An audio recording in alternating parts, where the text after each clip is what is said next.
Hi guys, welcome back to the third episode of the New Era podcast. Here with what's your name? My name is Kobe Angeles D'Amelio. Nice to have Yes. you. Can you tell them what you do? I'm a content creator. I'm an actor.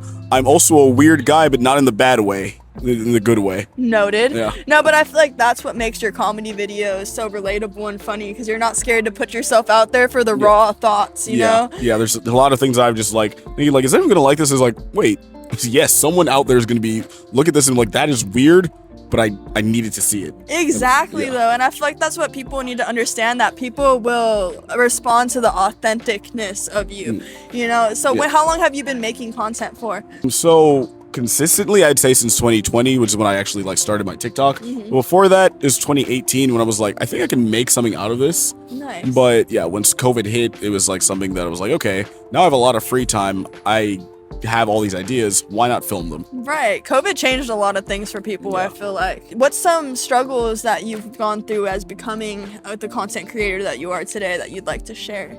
Well, one of the main things that I'm still going through right now, but I'm still trying to get over it, is not heavily being affected by the views.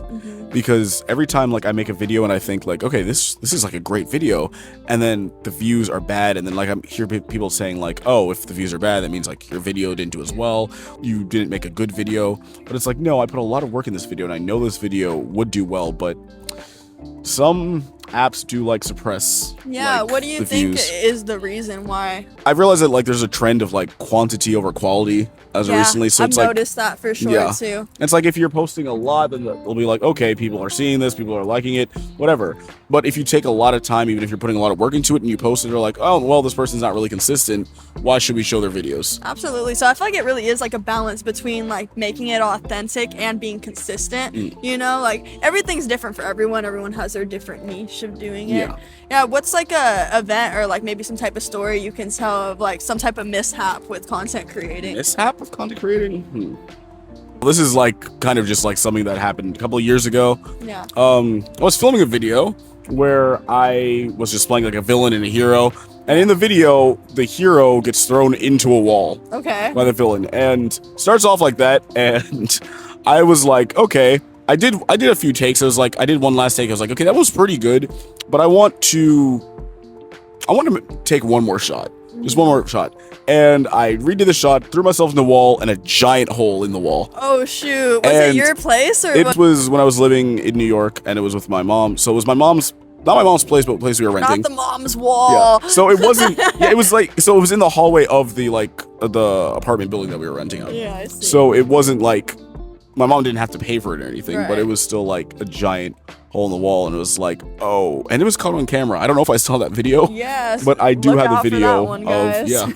and I've never posted it, but You should post it. maybe one day. I think I'm thinking about it. Yeah. Okay, so what's something really positive that's happened to you or that you've gained from being a content creator? Well, I feel like it definitely like helped with my social skills, because in 2022 was my first time like going to VidCon, and I was like, okay, like I'm a content creator now, and in New York there wasn't really much of that like happening around where I was, and there is now. Don't get me wrong, there is now, but like back then it wasn't as prominent there, and everything was in like LA.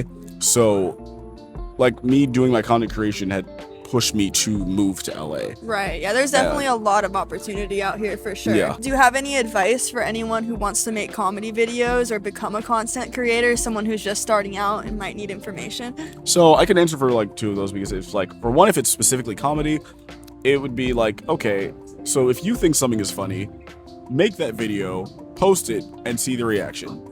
Not everyone's gonna like everything you post out, but if there's like an overwhelming like negativity, maybe you should like analyze it, you know, just make sure like, okay, did I say something wrong? Was this actually funny? But if it's like you're just like, I think this is funny, I don't think anyone else is gonna find it funny, put it out there, just see. And sometimes you'll find people who will understand a certain like reference you make, or a certain humor that you have that not anybody like on a daily basis understands, because out there in the world someone has that same humor as you.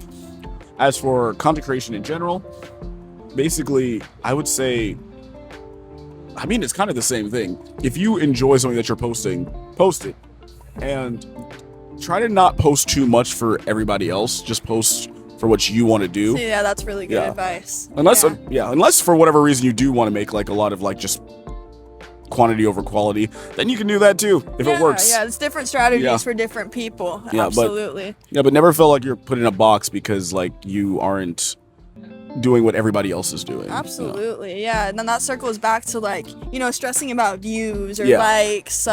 So do you have any advice on that?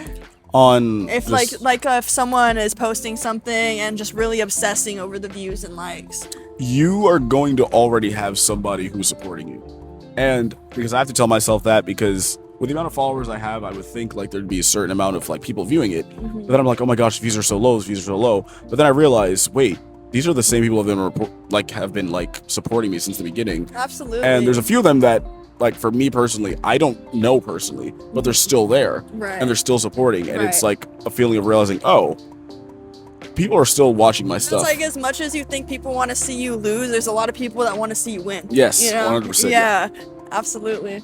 Well, cool. So I like to end off every podcast with a question. Okay. And that question is, if you could talk to yourself at the beginning of your creative journey, what would you tell yourself? What would I tell myself? I mean, I know this might be generic, but it's just keep going.